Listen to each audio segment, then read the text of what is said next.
Morning students, I hope you all are doing well at your places, and today we'll be studying about comprehension. So what do you mean by comprehend? Comprehend means to understand the things. So there is a paragraph written in this comprehension. You have to read that paragraph very carefully. Then you all have to write down your answers on your own. And comprehension is a very, very, very important. That is the most important part of our English, because in English, in every exam, comprehension will be same at every point of time, right? So let's just title of our chapter is comprehension. First, we'll be seeing the first comprehension. It is on three brothers, right?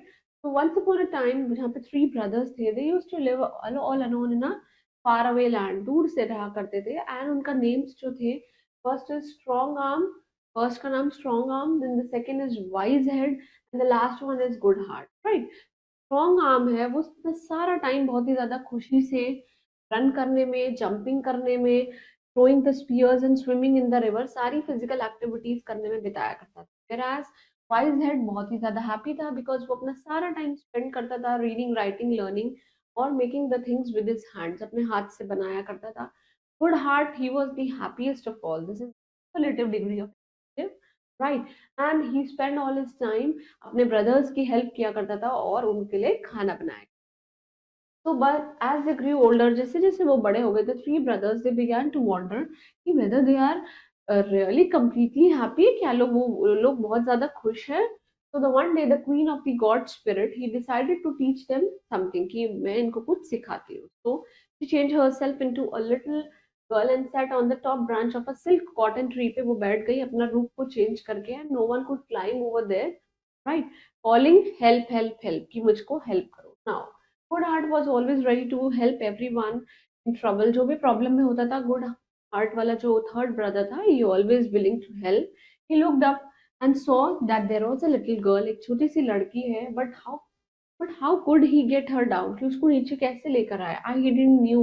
तो he asked his brother कि चलो तुम भी मेरी मदद करो। तो wise had thought about the problem, उसने प्रॉब्लम के बारे में सोचा। He worked out on the height of the tree, की ट्री के हाइट पे हम काम करते he make a long piece of thin string, उसने एक बहुत ही ज्यादा बड़ा धागा लिया।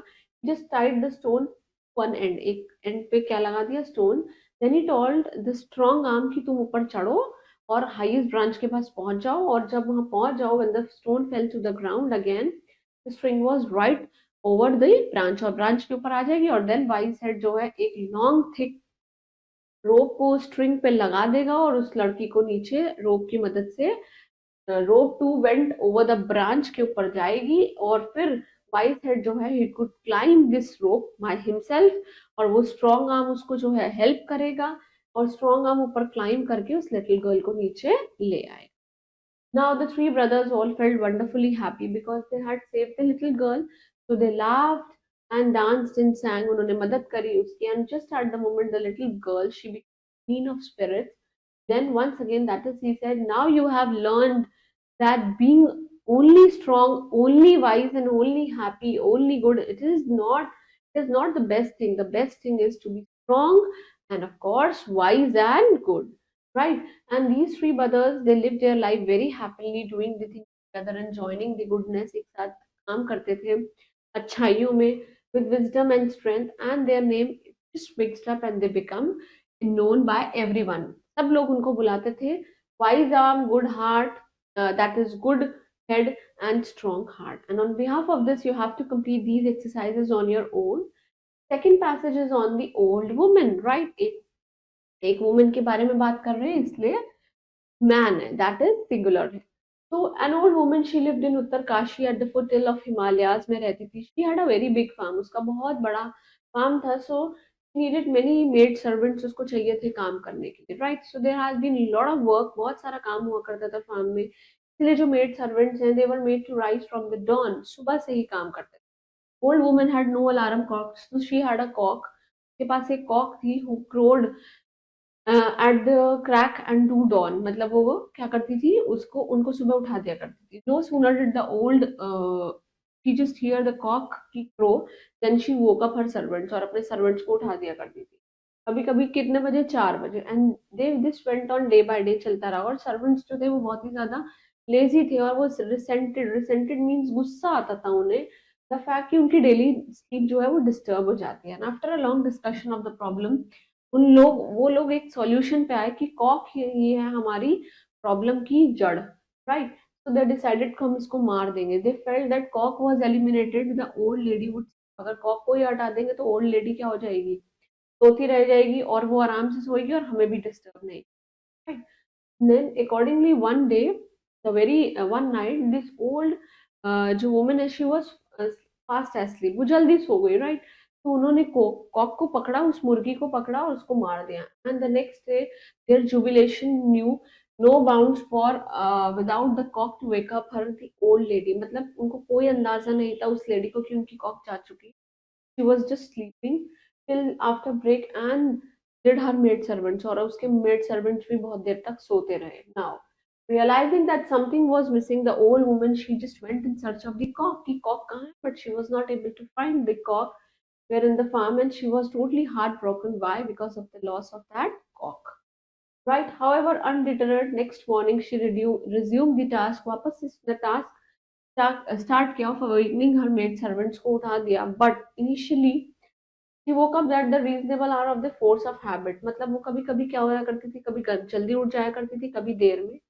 तो as the days spend by she lost, time का वो खो गई, she lost the count of time and वो हर सर्वेंट आज सोन, जितनी जल्दी वो उठ जाती थी तभी ही उठ जाती थी, बस जनरली 2 बजे, कभी 3 बजे in the morning. Sometime when her in insomnia, मतलब वो जब वो नींद में थी, it was very bad, she woke up at 12 o'clock, रात में उठ गई थी, right. Alas the maid servant realised, उनको अपनी रियलाइज हो गई mistake, and at last when the cock was alive, जब वो जिंदा थी तो वो हमेशा 4 बजे उठा करते थे, and then they realise that this wicked that wicked deeds bring their own punishment, अगर आप गंदा करेंगे तो आपको गंदी पनिशमेंट अपने आप मिलेगी। Then on behalf of this, you have to complete these exercises. Next is on the polar bears, right? So polar bears, they are found in Canada. Canada की कैपिटल क्या होती है, ओटावा, और वहाँ पे डॉलर चलता है। यहाँ पे 60% ऑफ द स्पीशीज है, और यूएस में मीन्स अलास्का में, और ग्रीनलैंड, रशिया एंड नॉर्वे में यहाँ पे मिलती है ये। Most of them Arctic region में भी फाइंड आउट होती हैं, जो कि एक बहुत ही ज्यादा मासिव फ्रोजन एरिया है which is surrounded by the continents, right. तो these fur consist of a dense, बहुत ही ज्यादा घनी under fur top by guard hair of various length, बहुत ही ज्यादा अच्छे खासी लेंथ के हेयर्स होते हैं which protect them from the chill weather, right? The hair of this polar bear is not actually white, वो white नहीं होते हैं, वो सिर्फ दिखते हैं because each hair shaft is pigment free, हर किसी कोई pigment free होता है, बिल्कुल ट्रांसपेरेंट होते हैं with a hollow core, और जो कि स्कैटर होते हैं और रिफ्लेक्ट करते हैं लाइट को, एंड मच लुक्स लाइक कि उसमें क्या है, बहुत ही ज्यादा आइस और स्नो है। This they look whitest. This is the superlative degree of adjective when they are clean. और हाई एंगल देखें सनलाइट में, specially after the moult period, जब भी मेल्ट वाला पीरियड जा चुका हो, यूजुअली बिगिंस इन स्प्रिंग में होता है, and it is completely by late summer. Before moulting, जब मोल्टिंग नहीं होती तो एक्यूमुलेटेड ऑयल्स जो होती है, डस्ट होती हैं, it is in their fur from the seals that makes them look yellow, कि वो कैसी हो जाती है, येलो, पेल येलो हो जाती है। Their paws are perfect for roaming the Arctic Ocean, को घूमने के लिए उनके पैर बिल्कुल परफेक्ट हैं। क्या मेजर करते हैं, 12 inches, that is around 31 centimetres के डिस्ट्रीब्यूटेड वेट होता है when treading on them on ice, right, बिल्कुल डिस्ट्रीब्यूट कर देते हैं, बैलेंस कर देते हैं। जब स्विमिंग करते हैं यही जो है ये पैडल्स में कन्वर्ट हो जाते हैं, और इनके पॉज जो है वो रडर्स की तरह काम करते हैं, मतलब उनको ट्रैवल करने के लिए। They typically bears, they very move slowly and methodologically, इनको आपको कंजर्व करना चाहिए, ये अपनी एनर्जी को बहुत ज्यादा कंजर्व करते हैं। Their claws, they are always thick, curved होते हैं, sharp, strong होते हैं, measures more than 2 inches, 5.1 centimeters के around. They uses claws catch and prey, मतलब अपने शिकारों को, and to provide the traction on the ice, ice के ऊपर चलने के लिए इनके पास क्या होता है, कोई चीज ऐसे चिपक जाती है। ट्रैक्शन मीन्स सरफेस पे वहां पे चिपकने में मदद करते हैं, क्योंकि अगर ये नहीं चिपकेंगे तो they will be slippery. They have a very small round years होते हैं। टेल्स बहुत ही ज्यादा कैसी होती हैं, शाउट और कॉम्पैक्ट होती हैं, वो उनको मदद करती है कि वो अपनी हीट को बचा कर रखें।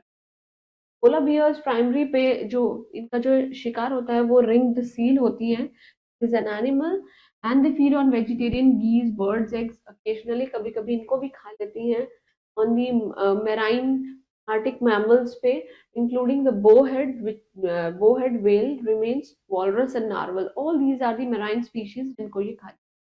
Moving on this, you have to complete these exercises on your own. The next passage, that is the next comprehension, it is on the knowledge house. Books हमारी knowledge house होती है. Yes, books हमारा सबसे बड़ा खजाना है knowledge का. ये living example है man की march on the path of higher और higherly civilized हो जाते हैं आप.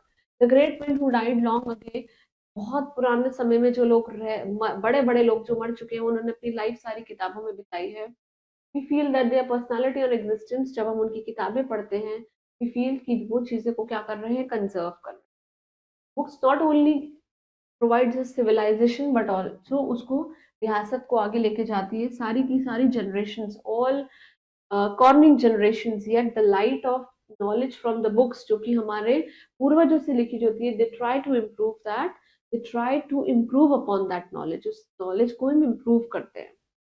Civilisation can not make headway in the country. सिर्फ सिविलाइज्ड होने से कुछ नहीं होता है. बहुत सारी ऐसा भी है कि बहुत सारी किताबें ऐसी भी हैं जो ऐसी लिखी जाती हैं. We get through books the latest knowledge, मिलती है हमें हर चीज में, आर्ट्स में, साइंस में, कॉमर्स में, राइट. ये जो नॉलेज है हमको बहुत ही ज्यादा हेल्प करती है, and we achieve success field of their choice. तो बुक्स कभी भी हमारी फॉलिंग फ्रेंड्स नहीं होती है, कभी हमें धोखा नहीं देती. They never desert us even when fair weather, fair weather friends have deserted. कभी हमें धोखा दे सकते हैं हमारे दोस्त, बट किताबें हमें कभी धोखा नहीं देती है. They dispel the dark clouds of gloom. जो उदासी वाला एनवायरनमेंट होता है उसको हटा देती हैं और हमारे माइंड के अंदर हैप्पीनेस लेकर आती है. We are already happy. Through the ages हम स्क्रिप्चर्स, अदर बुक्स देखते हैं जो हमको इमेजरेबल सोलास मींस पीस देती हैं, to the wanted and strive to humanity को भी सेव करती है. कुछ ऐसी बुक्स होती है which are prescribe for some course और प्रोफेशन. कभी कभी एकेडमिक बुक्स जो हम पढ़ते हैं, books for the general study, और कभी कभी पोइट्री की, ड्रामा की, novel, short stories, poetry, literature. Generally highly thrilling होती है, बहुत ही ज्यादा इंस्पायरिंग होती हैं, and they are written by good author. There are many tragic, comical, humorous books भी होती हैं भाई, मजे मस्ती करने वाली भी. और क्वेश्चन यही होता है कि आपकी चॉइस क्या है, इंडिविजुअल की चॉइस क्या है. To the lover of the books, जिसको बुक्स बहुत पसंद है, do not to be a bookworm. Bookworm means किताब का कीड़ा नहीं है, but it is a sign of good luck. अब वोराशियस मीन्स मैग्निफिशेंट, जिसका दिमाग खुला हो. They gets much pleasure by reading the books. Miser in hoarding the money, मतलब अपने पैसों को खर्च करने में बिल्कुल नहीं सोचता है. द नॉलेज जो उनके अंदर होती है, embedded in this is a phase, right, that is valueless. वो बिल्कुल वैल्यूलेस होती है, उसकी कोई कीमत नहीं होती है. Pleasure obtain from reading them, हमको बहुत अच्छा प्लेजर मिलता है. और बुक जो है, it absorbs the whole spirit of man, हमारे स्पिरिट्स को ऑब्जर्व क्या करती है, एब्जॉर्ब करती हैं. और प्लेजर क्या होता है, इनडिस्क्राइबेबल, जिसको आप डिस्क्राइब नहीं कर सकते. तो that was all about reading comprehensions. Please go through it, do all the exercises which are given below. Please go through them and read them once again. Try to find out all the difficult words, write in your notebook, and keep doing hard work.